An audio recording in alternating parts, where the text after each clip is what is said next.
បាទអូខេជំរាបសួរទាំងអស់គ្នាបាទថ្ងៃនេះវណ្ណរាត្រីវិលត្រឡប់មកម្ដងទៀតហើយថ្ងៃនេះមកកាត់សក់ម៉ូតបាទពន្លូតទៅសាយកបាទចឹងហើយជាស្រ័យបងប្អូនយើងអាចនិយាយថាវារៀងប្លែកតិចបាទតែម៉ូតសក់របស់គាត់នេះគឺគាត់មានទម្រង់បាទក្បាលវែងអញ្ចឹងកាត់ទាំងមានពន្លូតកតាមទម្រង់របស់គាត់បាទអូខេចឹងកុំឲ្យខាតពេលដល់មកចូលសាច់វីដេអូដល់គ្នាឥឡូវរុំកណាត់កាត់សក់បាទយ៉ាអូខេឥឡូវយើងចាប់ផ្ដើម start work អូខេ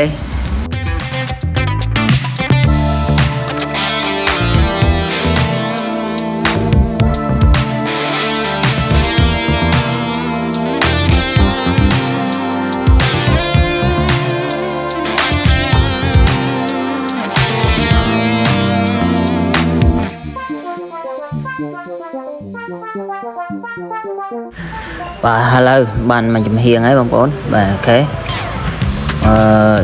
នេះម៉ូតសក់បលូតកញ្ចឹងកបាទអូខេឥឡូវយើងជួបផ្នែកខាងក្រោយម្ដង yes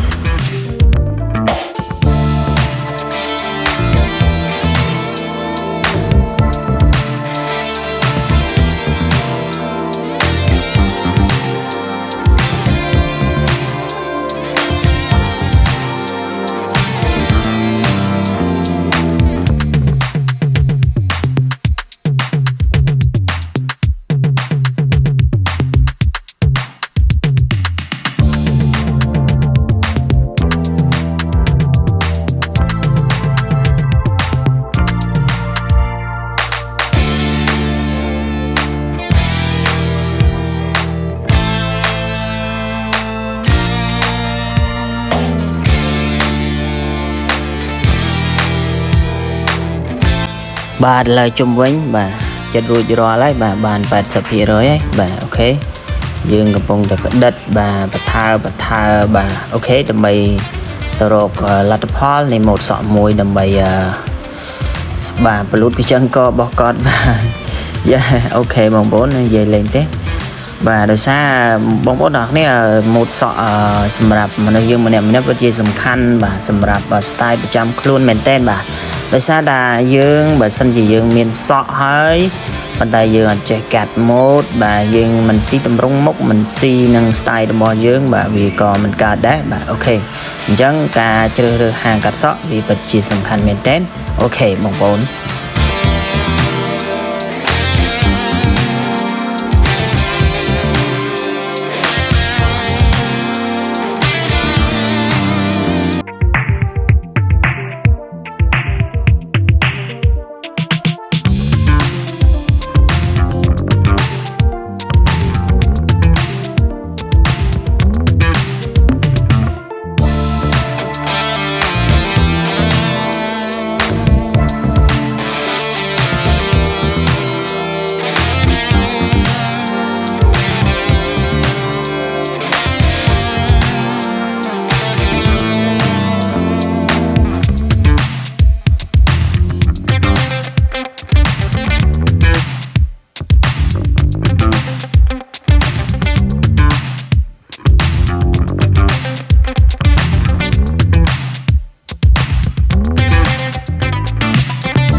បាទឥឡូវយើងអស់ពេលប្រើកត្រៃហើយយើងប្រើឡានម្ដងបាទ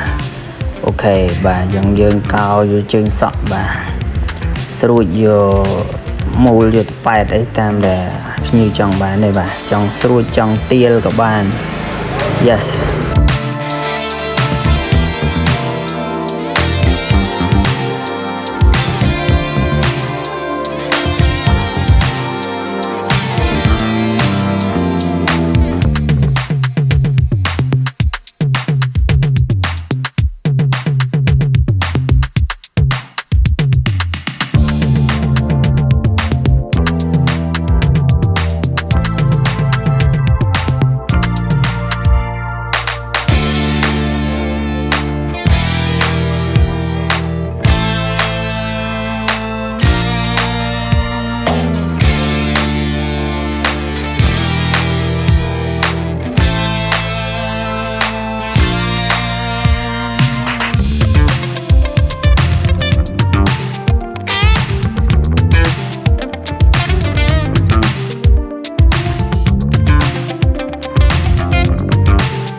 បាទនៅពេលនេះដែរវីដេអូរបស់ខ្ញុំបាទក៏ចិត្តនឹងមកដល់ទីបញ្ចប់ទៅហើយដែរបាទសូម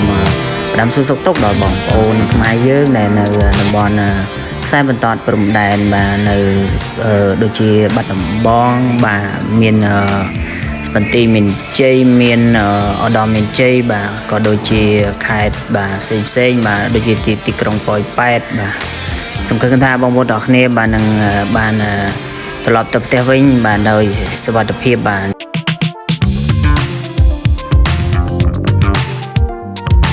Yes អូខេអញ្ចឹងបងប្អូនទាំងគ្នាបាទសម្រាប់មុតសក់នៅថ្ងៃនេះបាទក៏បានរួចរាល់ជាស្ថាពរផងដែរបាទអូខេអញ្ចឹងខ្ញុំចង់ឲ្យបងប្អូនទាំងគ្នាជួយដាក់បន្ទុកឲ្យផងតែបានប៉ុន្មានភាគរយដែរបាទអូខេ Yes អូខេទាំងអស់គ្នាOkay, at the moment my video has been finished. I would like to say a big thank you to everyone for watching at this time. I hope to see you next video. Okay ក៏បើសិនជាពេញចិត្តវីដេអូនេះកុំភ្លេចចុច like ហើយ subscribe channel YouTube Panarati KH មួយផងដើម្បីទទួលបានវីដេអូថ្មីគ្រប់លាបាយបាយ